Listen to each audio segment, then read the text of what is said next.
Hi guys, അപ്പോൾ നമ്മളിന്ന് നമ്മളുടെ കമ്പനിയുടെ ആനുവൽ ബാഷ് എന്നൊരു പ്രോഗ്രാം പാർട്ടിസിപ്പേറ്റ് ചെയ്യാൻ വേണ്ടി പോവാണ്. ട്രോപ്പിക്കൽ തീമാണ് അവർ പറഞ്ഞിരിക്കുന്നത്. ഇത് ട്രോപ്പിക്കലാണോ എന്ന് എനിക്കറിയില്ല, പക്ഷേ ഡ്രസ് മാത്രമേ കുറച്ചെങ്കിലും സിമിലറായിട്ട് മാച്ച് ആവുന്നതായിട്ട് എൻ്റെ രീതിയിൽ ഇത് വെച്ചിട്ടാണ് നമ്മൾ ട്രിപ്പ് പോകുന്നത്. സോ ഗൈസ്, നമ്മൾ റമദയിലെത്തിയിരിക്കുകയാണ്. ടൂ വീലർ അതാണ് എൻട്രൻസ്. അപ്പോൾ അവിടെ നമ്മൾ ടൂ വീലർ പാർക്ക് ചെയ്തിട്ട് നേരെ ഇങ്ങോട്ടേക്ക് നടന്നു വന്നു. ഇപ്പോഴത്തെ ലെഫ്റ്റ് സൈഡിൽ വേറെ കാർ പാർക്കിംഗ് ഉണ്ട്. നമ്മളുടെ പരിപാടിയുടെ ബോർഡൊക്കെ ഇവിടെ വെച്ചിട്ടുണ്ട്. ആൾക്കാരൊക്കെ ഡ്രസ്സൊക്കെ ഇട്ട് വന്നിട്ടുണ്ട്, ഈ ട്രോപ്പിക്കൽ ഡ്രസ്സൊക്കെ ഇട്ട് വന്നിട്ടുണ്ട്. അപ്പോൾ ബാക്കി നോക്കാം.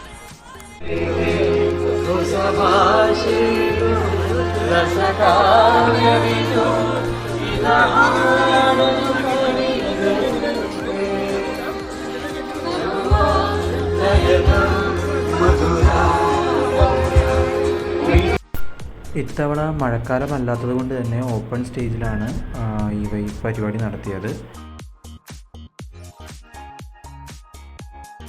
An evening that's going to celebrate Namma Nimma success story.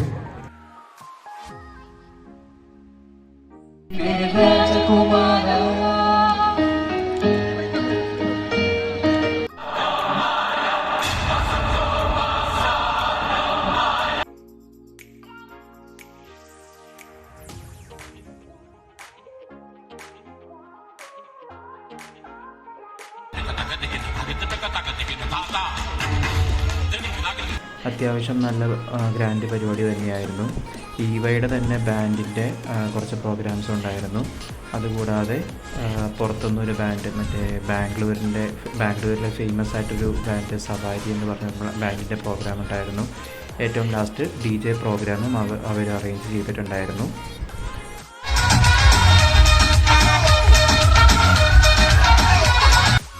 എല്ലാ തവണത്തെയും പോലെ ഫുഡും ഡ്രിങ്ക്സും ഈ പ്രോഗ്രാമിൻ്റെ ഒരു ഭാഗം തന്നെയായിരുന്നു. ഇതിനു മുമ്പ് കഴിഞ്ഞ വർഷം നടത്തിയ പരിപാടിയിൽ എനിക്ക് ആക്ച്വലി പങ്കെടുക്കാൻ സാധിച്ചില്ല. അന്ന് ഞാൻ നാട്ടിലുള്ളതായിരുന്നു. അതുകൊണ്ട് തന്നെ എൻ്റെ കരിയറിൽ ഇത് ആദ്യമായിട്ടാണൊരു ഇങ്ങനത്തെ ഒരു ഇവൻ്റ് എനിക്ക് അറ്റൻഡ് ചെയ്യാൻ സാധിച്ചത്. ഷാരു എപ്പോഴും എന്നെ കളിയാക്കി പറയുന്നൊരു കാര്യമാണ്, ഞാൻ വർക്ക് ചെയ്യുന്നത് പ്രോപ്പർ EYയിലല്ല, അവർ വർക്ക് ചെയ്ത് ആണ് ശരിക്കുള്ള EY. അപ്പോഴായിരുന്നു ശരിക്കും ഓരോ നല്ല പ്രോഗ്രാംസും ഇവൻറ്റ്സും ഇടയ്ക്കിടയ്ക്കായിട്ട് നടത്തുമായിരുന്നു. ഞാൻ കയറിയ പിന്നെ ഇങ്ങനത്തെ ഒരു പരിപാടിക്ക് എനിക്ക് പോകാൻ പറ്റിയിട്ടില്ല എന്നുള്ളതൊക്കെ. അപ്പോൾ അതുകൊണ്ട് തന്നെ ഈ ട്രോപ്പിക്കൽ തീം എന്നൊക്കെ പറഞ്ഞ മെയിലിൽ വന്നപ്പോൾ എനിക്ക് സത്യം പറഞ്ഞാൽ മടിയായിരുന്നു. പിന്നെ ഇതുവരെ അവസരം കിട്ടിയിട്ടില്ലല്ലോ, എന്നാൽ പിന്നെ പോയി നോക്കാമെന്ന് വിചാരിച്ച് പോയി നോക്കിയതാണ്. പക്ഷേ അടിപൊളി പ്രോഗ്രാം തന്നെയായിരുന്നു.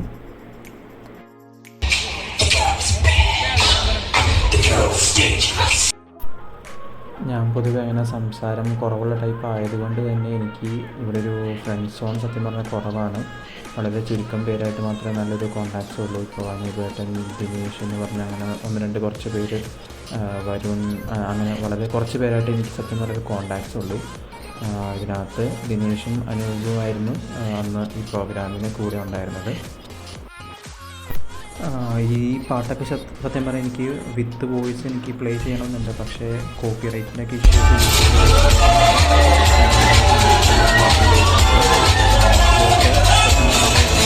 എൻജോയ് ചെയ്യാൻ പറ്റി എന്നുള്ളത് വളരെ വലിയൊരു കാര്യം തന്നെയായിരുന്നു.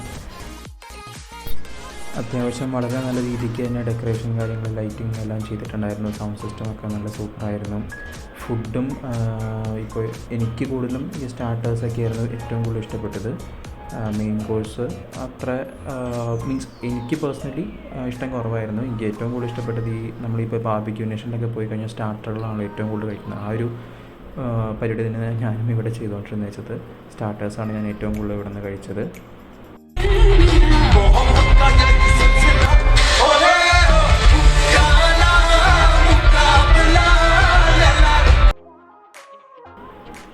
ഇതായിരുന്നു മറ്റേ സവാരി എന്ന് പറഞ്ഞ ബാൻഡിൻ്റെ പ്രോഗ്രാം.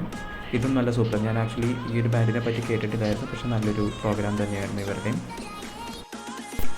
ഞങ്ങൾ DJ വരെ നിന്നില്ല, ഫുഡും കഴിച്ച് കുറച്ച് നേരം സംസാരിച്ചൊക്കെ നിന്ന് എല്ലാം ചില്ല് ചെയ്തിട്ട് ഞങ്ങൾ നേരെ തിരിച്ച് വീട്ടിലോട്ട് വരികയായിരുന്നു.